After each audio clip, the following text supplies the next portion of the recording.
let's just start right off with the big bang, because I know everybody. Oh, we only saw one of these in store recently. We had one come in custom ordered for a customer, so they're. If we get a saw, we can have two. Yeah. So this is the baritone and normal 6-string Ernie Ball takeoff on like a Steve Morse vibe double neck, and we use this for a song called Dislocated Boy, which is going to have your B tuning down on that. Nice and low. And then he's got normal tuning so he can get his leads going up top and have a lot of normal clarity. What are the pickups he's using in the bridge there? Because that looks like a rather odd combination. That one's chrome, that one's cream, and that one's chrome. I have no idea what's in this guitar. It's one sort of crazy selection there of having both. That's like a Steve Morse layout. And I know in the past Steve Morse has used DiMarzio, so my guess would be hidden under here are some DiMarzios. But in my spare time, I'm definitely not going to take it apart and look. It's a great sounding guitar. I just have this thing about having to change double neck strings.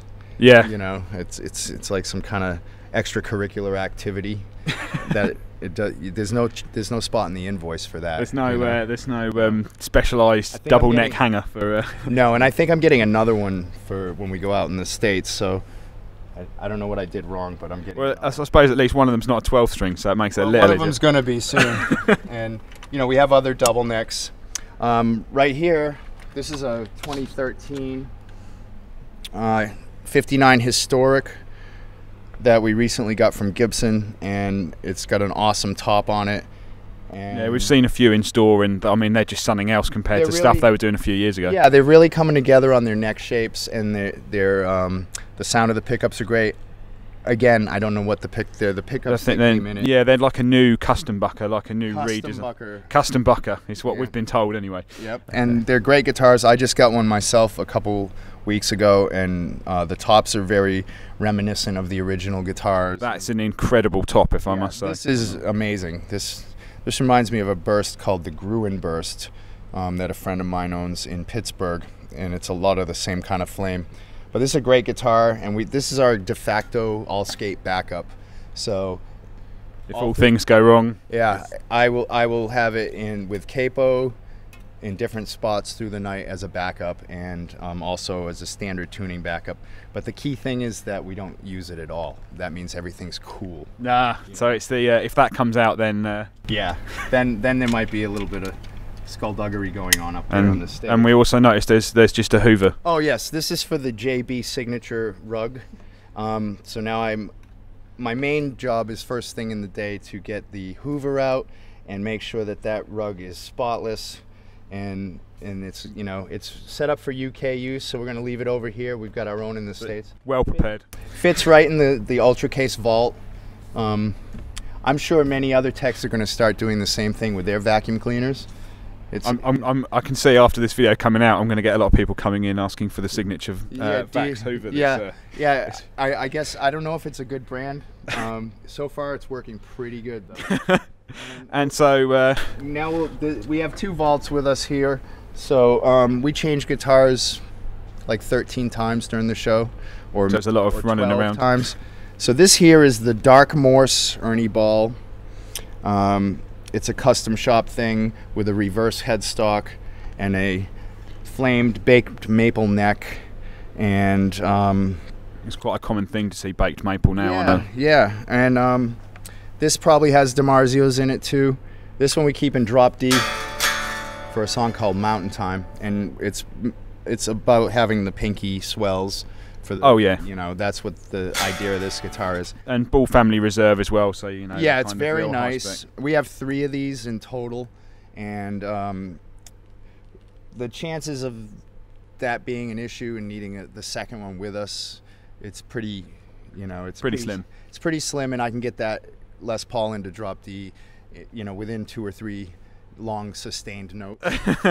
I hope real long ones. They're just a nod. It's just like keep that one going. Yeah, yeah. And that's a fun guitar. It's a real ballsy guitar. It's got a big bottom end on it. The thing I like about those is that straight out of the case, when we've ever seen them in store, they've always just been absolutely amazing. At your store? Yeah.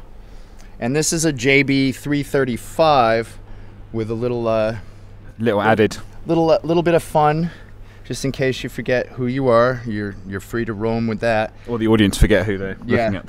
And this goes back to the vibe of a lot of the old country players used to put their name on stuff. And, and the blues players would have it on their strap. Yeah. So this guitar is a JB 335, and it's supposed to be some limited thing. And yeah, I think we only saw 1 or 2 in store. I know there was a limited amount in the UK. It's based on a guitar we bought at a meet and greet from a guy. It was his dad's original dot neck, and so when they saw it, they said, let's just do a short run of these. So we use this one for driving towards the daylight, capo to F, and it's a nice guitar, really cool guitar, and I think we've used it for some other things. This isn't stock. We got that from in Japan or something in a little pawn looks shop. cool. And we like to change out stuff sometimes on it, switch tip or something for fun. It's like standard sort of like string gauge across the board and stuff like that. It's 11 to 52. It's 11, 13, 18, 30, 42, 52. Well remembered, sir. And, I wish they'd just make a regular set like that. This is another JB 335. Wow. With yet a bigger stroke. Is that candy red as well? It is candy red. And this guitar was just like that guitar when it started, and we sent it to our friend Kim LaFleur at Historic Makeovers in Florida. Oh yeah. And he does a lot of stuff for us for our travel guitars. So he came up, we secretly conspired, and we got the JB pick inlay in the headstock, which is unheard of, and he made this a little bigger than that looks absolutely incredible. And it may have some original 60s pots in it, and I'm not sure if it's the stock pickups or if he grabs a couple of old patent numbers and stuck them in, but this thing is screaming, and this is used on one of the more bluesy tunes during the set. And it came out fantastic. We like their work. But it's a rare finish to see on something like that as well. This is a guitar known as Treasure. It's a 63 or a 64 Firebird 1, and it's capoed 2nd fret for the song Slow Train, and it's all original except for the tailpiece, which it just plays better with this Goto thing on it. And a guy we met through the Les Paul forum brought it down and gave it to Joe as a gift. So lucky man. yeah. And so we just kind of said, well, we'll just go out and use it, and then if you want it back, call anytime and stuff. So do you get a lot of people bring stuff down with that want to kind of Joe to use it? Or well, we get a lot of the vintage Les Paul owners. We reach out to them, they reach out to us, and some of the guitars are so mint we don't want to use them and get any dings on them. But if they're up for them being played, like when a few months ago we were at Royal Albert Hall, and our friend Phil Harris brought down the Peter Green Gary Moore burst, and we used that for a few songs, and of course just to be in the room with an instrument like that. Well, such a legendary, one of the most legendary. I and Joe were both fans of both artists, and I'm more so into Gary Moore, so I know what that guitar, I knew what it was, and very exciting. It's the guitar on the real cover of Corridors of Power, the current artwork. This guitar is a Gibson Custom Shop Collector's Choice, which is a copy of a burst that Joe has in 1960, which we call Batman because of this plate underneath the bridge. And before Joe owned it, a collector friend of ours in the States owned it, and he made the deal with Gibson. So in lieu of using a real burst for one song and traveling it around, our friend gave us this. This is serial number 1. So this is what they send as their gift to you for a deal, I guess. And so this gets used for Dust Bowl, capoed on the 5th fret with the Bigsby. So anything can happen there with you get the can opener. Well, you've got to be on edge for something. I think it's just to say, let's see what happens.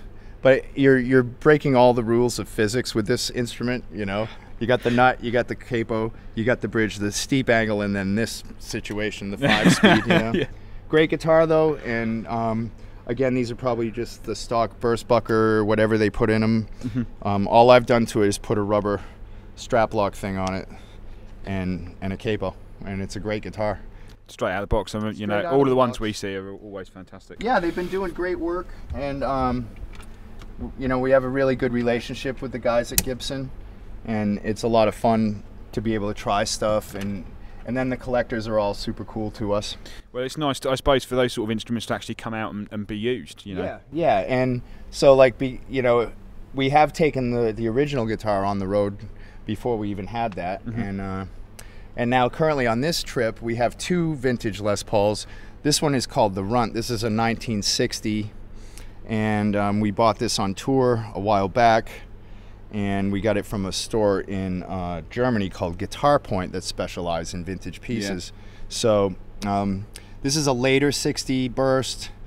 You see the color is very red, tomato soup color. Yeah, and it's almost like holographic towards the bottom. Once you get into the flame, you can see it really moves, and it reflects light incredibly, and that's a lot of flame.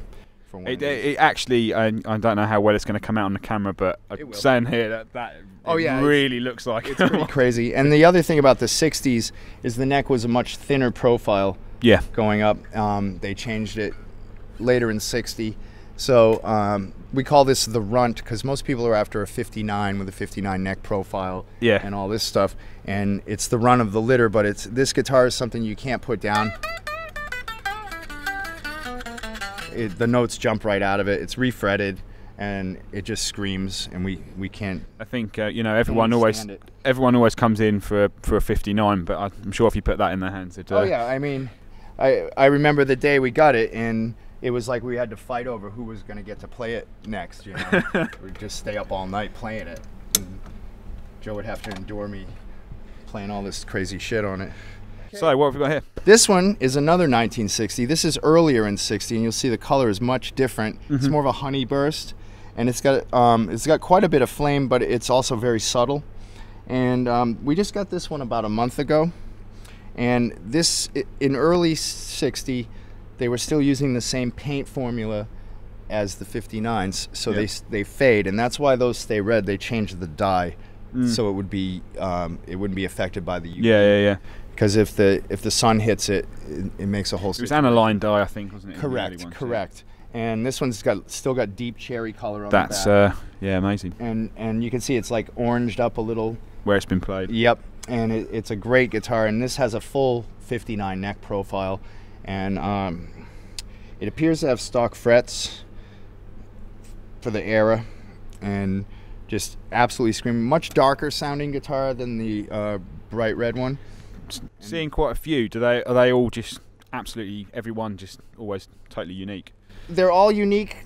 They have similarities. I mean, I've been researching these for years, and I'm starting to see patterns in the wood where it's the same piece of maple on several guitars in a row, and then you'll have 3 or 4 guitars that have nothing to do with it, and then further down the line you see this piece of wood pop up again, because you know they're buying in planks and they're packing it up to be this big. So inevitably, sometimes the 2 pieces, they're, you know, people always talk about book matched centers. Yeah. They don't really book match them. What they often do is they take a piece here and move it, right? So this piece was under this piece on the wood, and they move it around. And some of them are just mismatched, like you go, what were you drinking? But these guitars are, not that a new Les Paul won't get the job done, but there's something about these, the way they howl and the PAFs, everything just lined up in these years and made an amazing instrument. It's our generation's, or a few generations, Stradivarius, you know. Yeah. And who wants to play violin? Well, you know, when you can play one of those. Right, exactly. Violins don't have PAFs, you know. So that's a really great guitar. We're really fortunate. And this one's called Lucky 7 because it's Joe's 7th sunburst. And 7, that's a lot. That is that's 7 more than me anyway. Right. Yeah, and I. But thankfully I get to be around them. And these are 2 vintage Gibson protector cases, and these are our preferred case for these when they're not in the flight case. Funny enough, we sold a 61 Les Paul Junior that we had in stock today, which was in one of those as well. Really? Yeah. Did you sell the case too? Because unfortunately, I got 150 for any of these. If all the latches work, you know.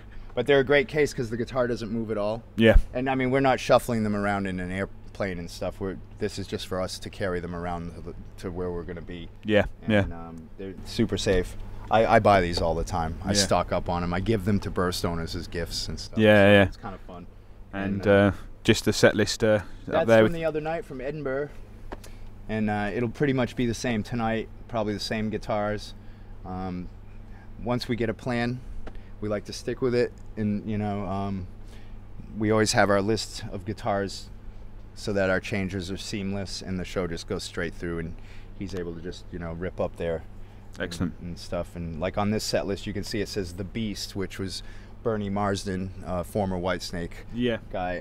Yeah. He loaned us his 59 when we got here last week, and he's like, "Oh, just take it," you know. So thankfully, I returned that last night, all in one piece. And yeah, I can imagine that can be a rather nervous moment. What it is you have to always be aware of it. You know, it's not bad to take them out and play them, but you need to know, you know, you can't just get all wasted at the bar and leave it in the bar, you know, or you don't just leave it sitting on the bus. Yeah. And I mean, I'll go into Starbucks with it, you know, I'll just put it everywhere. And especially someone else's too, you know. They're so kind to loan us this stuff, and many collectors across the world have come out. We'll be seeing another burst in a few days when we get into Europe some more, and our friend from Guitar Point will be bringing. I suppose it's nice to kind of have someone around today that's kind of keeping that sort of alive. And Yeah, Joe grew up on a traditional style of music, and you know, he didn't get wrapped up in the Slayer ESP LTD Kaler thing, you know, so he's a traditional musician in terms of he wants to hear that tone from the amps. He doesn't want a big fizzy Mesa Boogie sound, you know. Mesa Boogie makes great stuff, but that's just not the sound for him, that much gain. It's a very clear sounding thing. I mean, it's not for everybody. It's a hard ride. You got to be up for the game. There's not a lot of gain. It sounds distorted, but it's not. It's very steel-like and clean. Well, talking of amps, should we take one upstairs? I'll bring a guitar and we'll just have it handy if you want to hear what they do. Oh, yes.